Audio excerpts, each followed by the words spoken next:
The Arizona Cardinals are heading into 2025 with a lot of high hopes and anticipation. So in today's video, I want to talk about the Arizona Cardinals and why I think they are one of the most underrated teams heading into 2025. Subscribe if you're new. Let's hop into it. So I think the best way to start off this video is by talking about what actually happened last year and what they've done so far in free agency to kind of fix up some of their issues. Now, statistically speaking, this team was not that bad. They just did not really have any sort of exceptional numbers last year. As you can see, offensively speaking, they were pretty solid. 11th in points per game, 11th in yards per game, 14th in touchdowns per game. Passing the ball wise, they were 7th in completion percentage, 22nd in terms of how often they passed the game, and just overall some really solid statistics. Defensively, it wasn't as good, but it definitely wasn't bad. 16th in opponents' points per game, 20th in opponents' yards per game. You can see their percentages on 4th and 3rd down, red zone percentage, and 2.4 touchdowns per game. So statistically speaking, this team wasn't that bad last year. And well, so far in free agency, they have really done a fine job of addressing some of their major issues that they've had so far. Mainly things on the defensive line, like adding Josh Sweat to a massive 4-year deal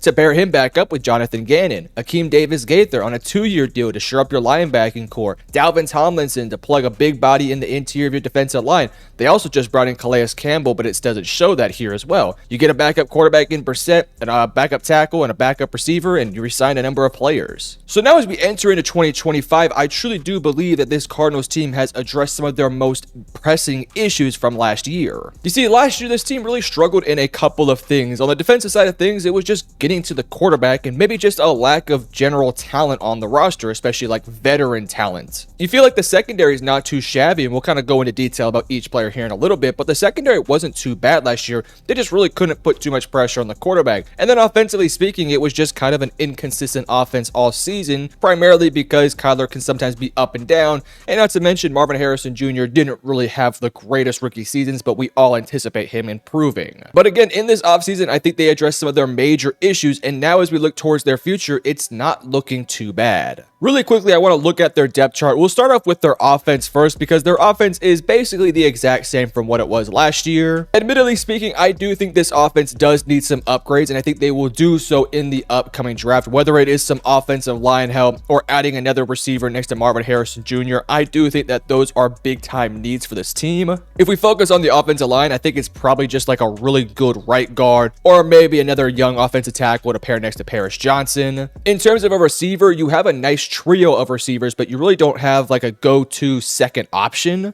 So if it was up to me, I think pairing Marvin Harrison Jr. with like a Matthew Golden or a Luther Burden or a Mekhi Buka all sound really good. Or if you want to look towards a second round option, Jalen Noel, a potential guy like Jaden Higgins or Alec Amenor all make some level of sense for this Cardinals team. So even though they're essentially, as of right now, the exact same offense as they were last year, I still do think there are some changes brewing in this upcoming draft or potentially with what is left over of free agency. Scheme-wise, I expect this team to look very similar to what they were last year. My only hope with the schematics of this offense is that they really try to run the football more with James Conner, because I feel like this offense was at its best when it was running effectively. Not to mention, I do want to see Trey Benson get a bit more of a workload in 2025. I also would not take it out of the realm of possibility that they end up drafting another running back, although they have some guys behind Trey Benson like Emery DeMarcado and Michael Carter. Still would not be too shocked if they went out there and got another guy in this year's draft to compete for a potential backup role.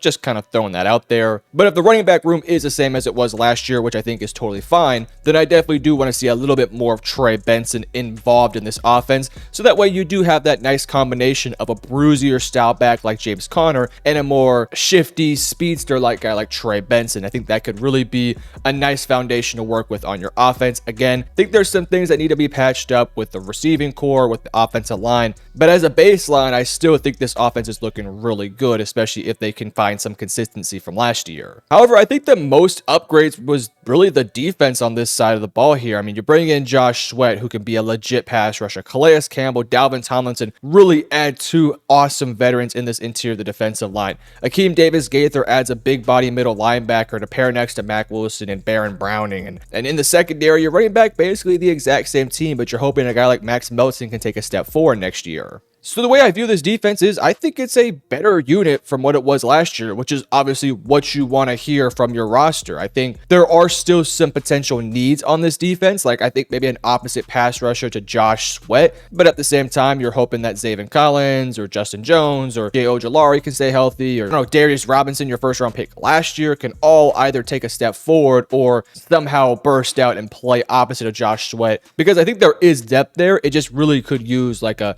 true go-to guy to pair up to next to Josh Sweat. The good news is I do think Calais Campbell can get you a couple sacks up the middle, and Dalvin Tomlinson is also capable of that. So if you can just find an opposite pass rusher to Josh Sweat, your starting four is looking really good. On terms of the defensive line, like I said, another edge rusher would be nice, and I think maybe a big physical defensive tackle like a Kenneth Grant or a Walter Nolan all kind of makes some sense in the middle of this defensive line too. So if you have an option to take one of those guys in the first or second round, I definitely do think you should consider it. Linebacking core wise, I feel really solid if you were to go into next year with this set of linebackers, Wilson, Gaither, and Baron Browning. With that said, I would maybe like to see another linebacker just for depth reasons in like the third or fourth round. Just kind of going to throw that out there in case you want to get a little bit younger in that room. And then in the secondary, I really like this secondary. It's just missing like a true lockdown cornerback one. Like I feel really good about your safeties, Jalen Thompson, Buda Baker. I feel decent about my cornerback group, Garrett Williams, Starling Thomas, Sean Murphy Bunting, Jalen Jones, Max Melton, so on and so forth.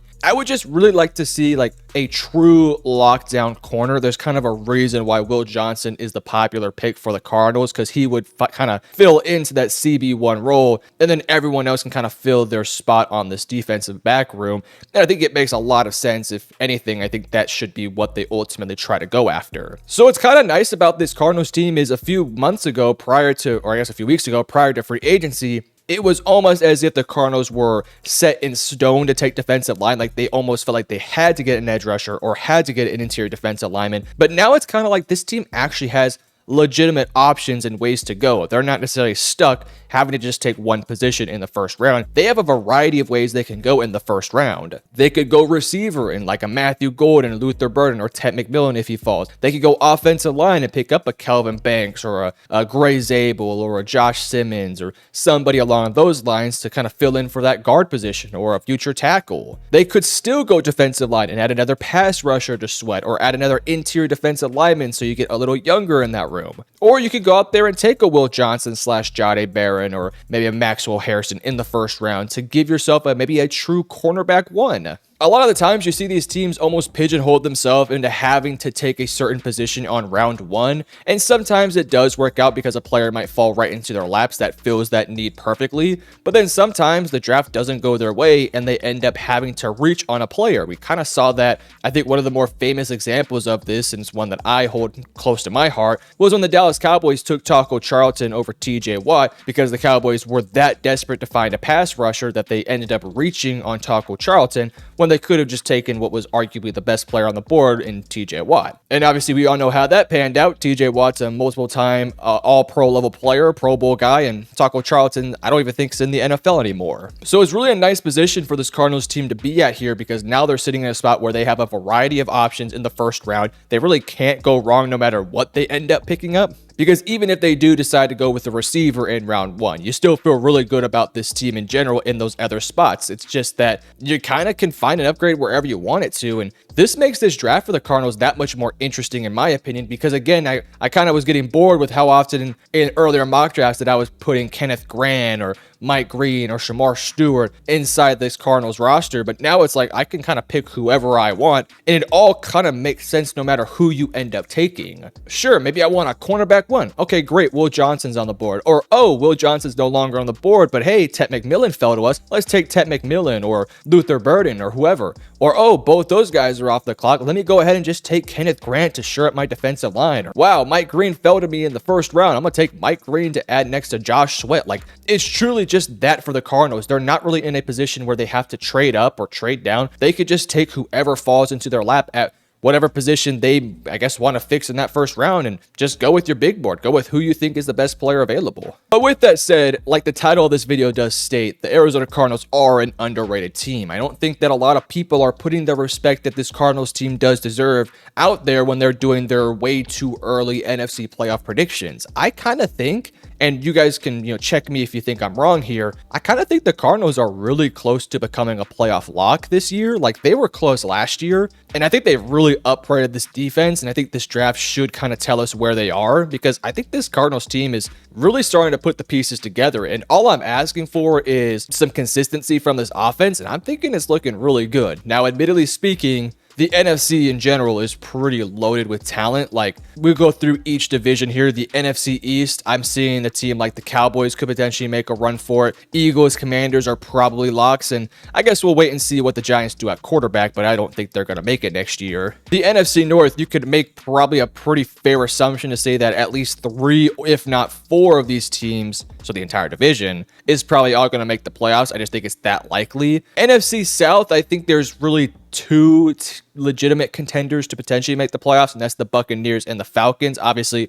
whoever wins the division will end up, making the playoffs, but would not be shocked if those teams both were somehow able to make the playoffs. And within the Cardinals' own division, I think the Rams are a lock, and then the Niners and Seahawks are kind of question marks. Like, I could see a world where both these teams end up making it, but at the same time, I could also see a world where both those teams don't end up making it. So kind of by just throwing a number at you in terms of how many teams I think can actually make the playoffs next year, I'm looking at about 12 potential playoff contenders next year. Again, Dallas, Philadelphia, Washington, every team in the North, Atlanta, Tampa Bay, and then in the West, the Cardinals, Rams, and maybe the Niners, Seahawks are kind of mixed into one, because I think maybe one of those teams could end up making it. So that's a lot of teams that have the chance to end up making the playoffs, and I'm not even throwing a team like Carolina or the Giants in there just because I don't think they will, but there is the chance they put something nice together next year. So there will be, in some way, I think some of these NFC teams kind of fighting each other off, almost like a carnivore way, where each team is scrapping to get into that 17 playoffs. And I think the Cardinals will be a scrappy team that give every roster out there a serious run for their money. Now, do I think the Cardinals win their division? I would say probably not. I really like this Rams roster, and I think it's the best within the division. But I think if you're asking me what's the second best roster outside of the Rams in the West, I think the Niners arguably have the worst roster right now, which is just wild to say. And then it's kind of between the Seahawks and the Cardinals, and I really like that Seahawks roster, but they have some major flaws in that offensive line. So it's kind of between the Cardinals and Seahawks in terms of who's the second best in the division, and I kind of think there's an argument to go both ways. If I had to say definitively right now who I think will have the better roster week 1 of the NFL season, I guess I'll go with the Cardinals, because I believe a bit more in Kyler Murray than Sam Darnold. So take that as you will, Cardinals fans. I think there's a lot of good things coming for this team with the upcoming season. So what do I think they should do in the draft? I guess we can just run through a quick little mock draft to kind of talk about what I would do if the draft ended up falling a certain way. We'll run through a quick 3-round mock draft here for the Arizona Cardinals, so that way you guys can kind of see what I'm thinking of. Malachi Starks, Mike Green, Will Johnson all make a lot of sense here, but I'll go with Will Johnson, like I mentioned,